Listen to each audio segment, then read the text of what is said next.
اعوذ باللہ من الشیطان الرجیم بسم اللہ الرحمن الرحیم۔ عائلی مسائل اور ان کا حل، تعلقات میں تلخی کی چند وجوہات۔ روزنامہ الفضل انٹرنیشنل، جمعۃ المبارک، 16 فروری 2024۔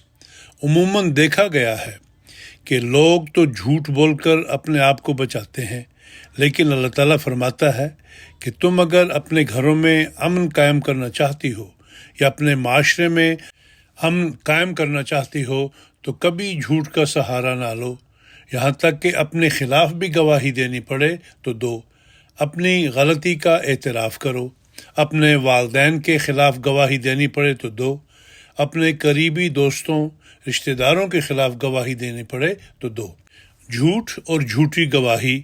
احمدی خواتین سے مخاطب ہوتے ہوئے حضور انور ایدہ اللہ تعالیٰ فرماتے ہیں، پھر اللہ تعالیٰ فرماتا ہے کہ ایسے لوگوں کا ایک ٹیسٹ ہے جو ایمان کا دعویٰ کرتے ہیں، توبہ کرنے کا دعویٰ کرتے ہیں، ہدایت پر قائم ہونے کا دعویٰ کرتے ہیں، اور وہ ٹیسٹ یہ ہے کہ لا یشہدون الزور، الفرقان آیت 73، جھوٹی گواہی نہیں دیتے۔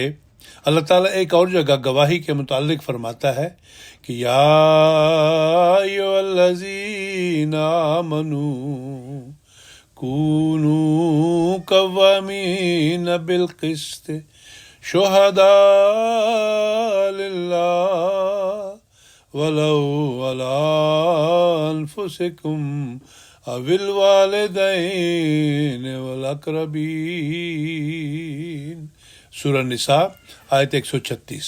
اے وہ لوگو جو ایمان لائے ہو، اللہ کی خاطر گواہ بنتے ہوئے انصاف کو مضبوطی سے قائم کرنے والے بن جاؤ، خواہ خود اپنے خلاف گواہی دینی پڑے یا والدین اور قریبی رشتہ داروں کے خلاف گواہی دینی پڑے۔ بس دیکھیں، یہ خوبصورت تعلیم اللہ تعالیٰ نے ہمیں دی ہے۔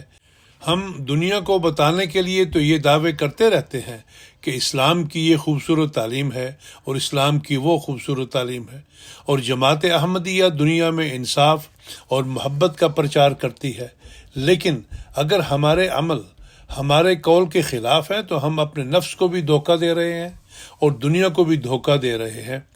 اب یہ بڑا مشکل مسئلہ ہے کہ انسان اپنے خلاف گواہی دے۔ صلح بھی کر لی، توبہ بھی کر لی، عمل صالح بھی کر لیا، لیکن کچھ عرصہ بعد اگر کہیں ایسا موقع آئے کہ جہاں سچ بول کر اپنے خلاف گواہی دینی پڑے تو دل کو ٹٹولیں کہ کیا ہم ایسے ہیں جو سچائی پر قائم رہتے ہوئے اپنے خلاف گواہی دینے والے بنیں گے۔ عملاً دیکھا گیا ہے کہ لوگ تو جھوٹ بول کر اپنے آپ کو بچاتے ہیں، لیکن اللہ تعالیٰ فرماتا ہے کہ تم اگر اپنے گھروں میں امن قائم کرنا چاہتی ہو یا اپنے معاشرے میں امن قائم کرنا چاہتی ہو تو کبھی جھوٹ کا سہارا نہ لو، یہاں تک کہ اپنے خلاف بھی گواہی دینی پڑے تو دو۔ اپنی غلطی کا اعتراف کرو، اپنے والدین کے خلاف گواہی دینی پڑے تو دو، اپنے قریبی دوستوں رشتہ داروں کے خلاف گواہی دینی پڑے تو دو۔ اگر اس ایک بات کو ہر احمدی عورت اور مرد پلے باندھ لے تو گھروں کے فساد ختم ہو جائیں۔ قضاء میں معاملات آتے ہیں، اکثر میں نے دیکھا ہے بات کو طول دینے کے لیے، اپنے حق میں فیصلے کروانے کے لیے جھوٹ پر بنیاد ہو جاتی ہے۔ بعض دفعہ عورت کی طرف سے بھی اپنے کیس کو مضبوط کرنے کے لیے جھوٹ بولا جا رہا ہوتا ہے، اور مرد کی طرف سے بھی اپنے معاملے کو مضبوط کرنے کے لیے جھوٹ بولا جا رہا ہوتا ہے، اور پھر وکیل اور مشورہ دینے والے دوسرے لوگ جو اس کام پر مقرر کیے جاتے ہیں وہ اس پر سونے پر سہاگا اپنی برتری ثابت کرنے کے لیے کہ ہم نے بڑا اچھا کیس لڑا جھوٹ کی ترغیب دلاتے ہیں، یا جھوٹے کیس بنا لیتے ہیں، یا اپنے پاس سے بھی خود کچھ نہ کچھ ایڈ کر لیتے ہیں۔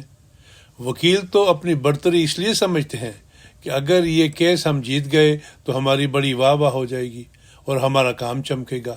گویا انہوں نے یہاں شرک شروع کر دیا اور جھوٹ کو اپنا رازق بنا لیا۔ لوگ کہیں گے بڑا اچھا وکیل ہے۔ اگر اللہ تعالیٰ کا خوف دل میں نہ ہو تو پھر برائیاں پھیلتی چلی جاتی ہیں۔ جلسہ سالانہ جرمنی، خطاب از مستورات، فرمودہ 25 جون 2011، مطبوعہ الفضل انٹرنیشنل، 13 اپریل 2012۔